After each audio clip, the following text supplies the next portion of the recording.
I quite often get questions about the ongoing war and the security situation in Europe.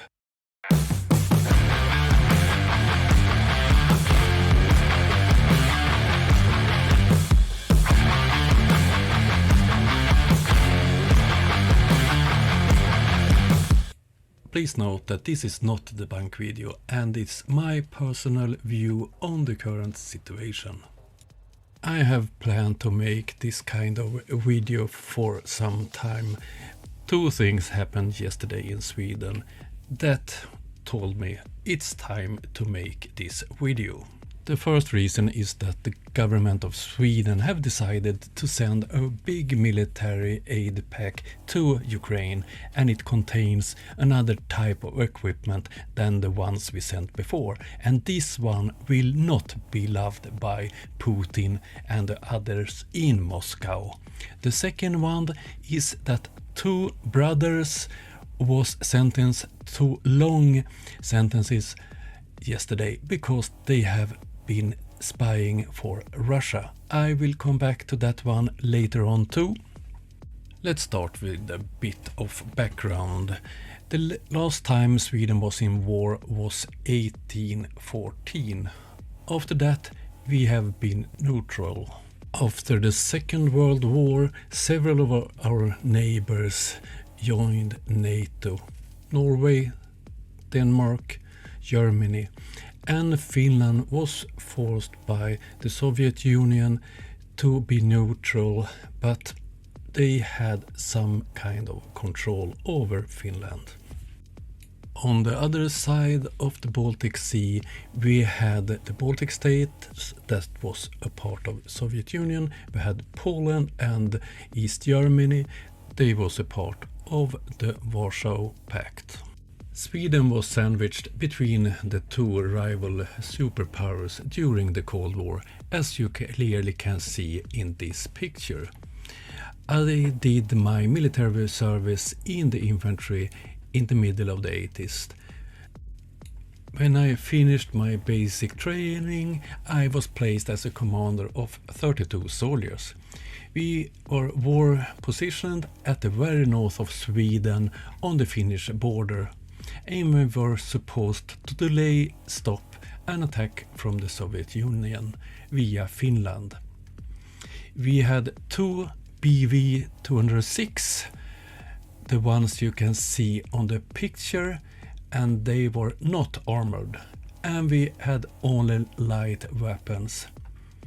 We would use the same tactics as the Ukrainians used during the beginning of the invasion last year, to strike against maintenances of fuel, food, ammunition. We would not face them at front because they would probably have tanks and we didn't. We would sneak up from the side or behind, shoot and quickly retreat. A few years later I switched to the Navy. During the Cold War we also did start make most of the weapons by ourselves. This BV-206 that we used, we built quite close to where I live, and we built airplanes, fighter jets, a lot of fighter jets. We built ships, submarines, tanks, handheld weapons, you name it, we made it all. And we did build a lot of fortifications, like the ones I have showed before with big cannons. If Sweden was neutral during the Cold War, why did we build such a big army? In war, you want to dominate in the sky, in the seas, and at land. For the Soviet Union, the seas was a problem, and it still are for Russia today. The Soviet Union and Russia still today have the navy based on 4 different places.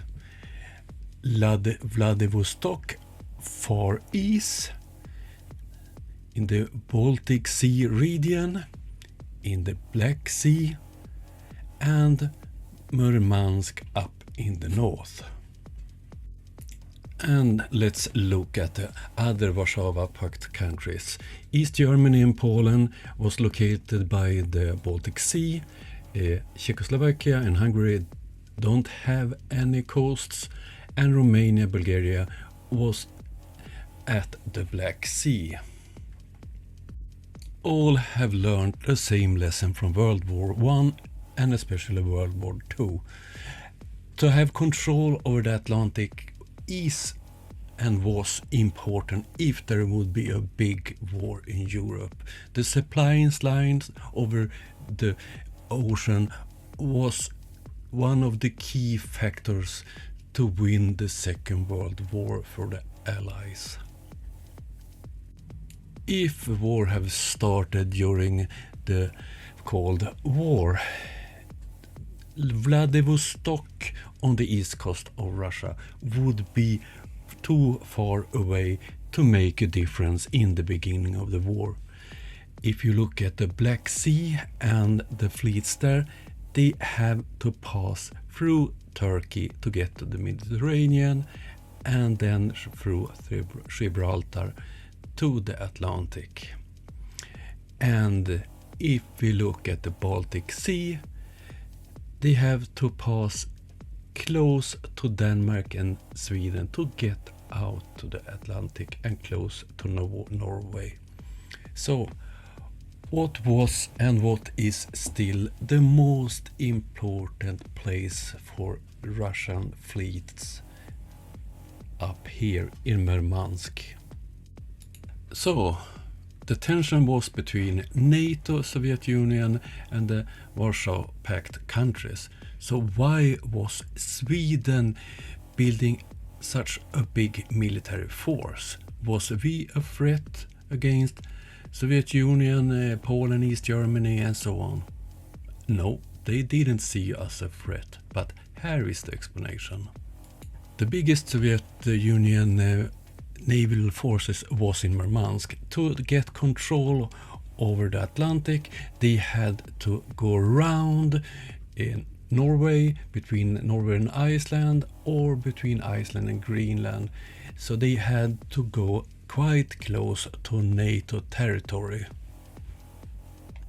One way to secure that route was to take Norway fast, and the fastest way to take Norway was through Finland and Sweden, or by the Baltic Sea through Sweden. After the collapse for the Soviet Union, Sweden started to downsize our armed forces and instead spent the money on developing new modern weapon systems. But Russia started to show aggressions against neighboring countries. Georgia, Ukraine, 2014 and so on. And Sweden reacted with slowly starting to increase the armed forces again. February 2022, Russia conducted a full-scale invasion of Ukraine, and in that way showed Russia is not a neighbor that you can trust. NATO decided to help Ukraine with weapons. Sweden and Finland and other countries that are not in NATO decided to do the same. And Russia tries to blame NATO. They say this is a NATO proxy war against Russia. Tension had built up between Russia, Belarus and NATO. That put Sweden and Finland in a very difficult situation. If you look at this map, you can understand why. Finland and Sweden have had a great relation for a long time, and we were training together our military forces. But in May 2022, Sweden and Finland took a historical decision. We applied to join NATO. For a country that have been neutral and don't have been in war for more than 200 years, that was a very big step. The reasons for this is the same as during the Cold War. If you look at the map, the situation with the Russian Navy is the same. Their main military bases, the big naval bases, is in Murmansk, and the Atlantic Ocean is a key. Now, let's look at the decision made by the Swedish government yesterday. After the invasion 2014, Sweden have sent military personnel to Ukraine, training them in different things. After the big invasion last year, Sweden have sent lighter weapons, protections, equipment, but now that's changed. This is the Swedish CV-90, produced about 100 kilometers from my home. And it's the one of the world's best fighting infantry vehicle. And Sweden have decided to send 50 of those to Ukraine. This is the Swedish Archer, a self-propelled artillery system, and it's one of the most modern in the world. And Sweden have decided to send a bunch of them to Ukraine. This is alla, a top modern anti-tank system developed by Sweden and UK. UK have sent those to Ukraine before, and now Sweden has decided to send them too. The other thing that happened in Sweden yesterday was that 2 brothers were sentenced to jail for spying. The older of the brothers have been working first at Säpo, the Swedish secret police, and then on MUST, the military intelligence services. The younger one was the middleman between his brother and the Russian GRU, the military intelligence service in Russia. The older brother was sent for a lifetime sentence and the younger one 10 years in prison. But in Sweden, lifetime means that they have set no time for your jail time. But after 15 to 20 years, they often change it and setting a time for the sentence. But it's a very long time in prison. Spies is not a new problem for Sweden. During the Cold War, we have had big problems with spies. For instance, this coastal artillery facility that I told you about videos before have had a problem with spies. This facility was finished in 1958, and in the beginning of the 60s, secret information about it was sold by a Swedish high-ranking military that was working for Soviet Union. And the military had to rebuild it in different ways, so could be a vital part of Sweden's defense. Okay, this was a presentation of Sweden's modern history regarding the military and an update on our decisions lately. So, what do I think about the current situation? I'm not pro-war. I think it's horrible. The reason I'm in the military is to defend my country. Sadly enough, if you look at the world today, we are needed. Russia has several times proved that they are ready to attack peaceful countries only for their own ego. So, I don't think that we are safe. I think it's sad that we left neutrality, but we had to. We were forced to do it by the Russians' aggression. We were stuck in the middle between Russia and NATO.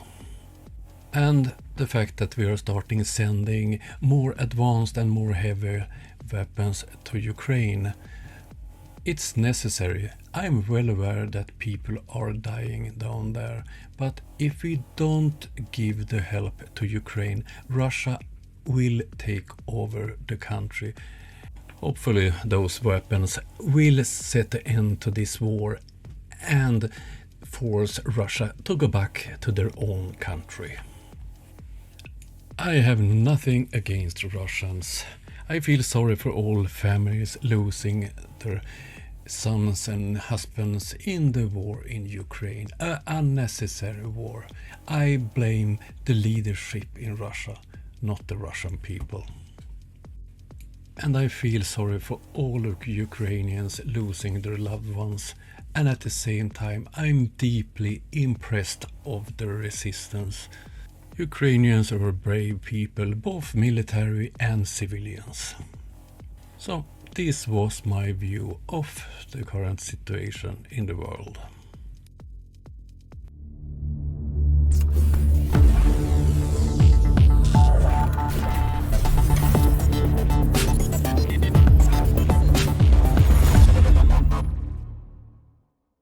The reason that I'm sending drones to Ukraine is to help them help themselves and defend themselves, and at the same time I see it as they are defending Western Europe's democratic countries. So if you want to help me help Ukraine with drones, use PayPal if you want to donate so we can buy more drones to Ukraine. Otherwise all ad revenues, memberships and super chats also goes to Ukraine. This was a bit different video. I working on a follow-up video on this one where I connect fools like flat earthers with the current situation in the world.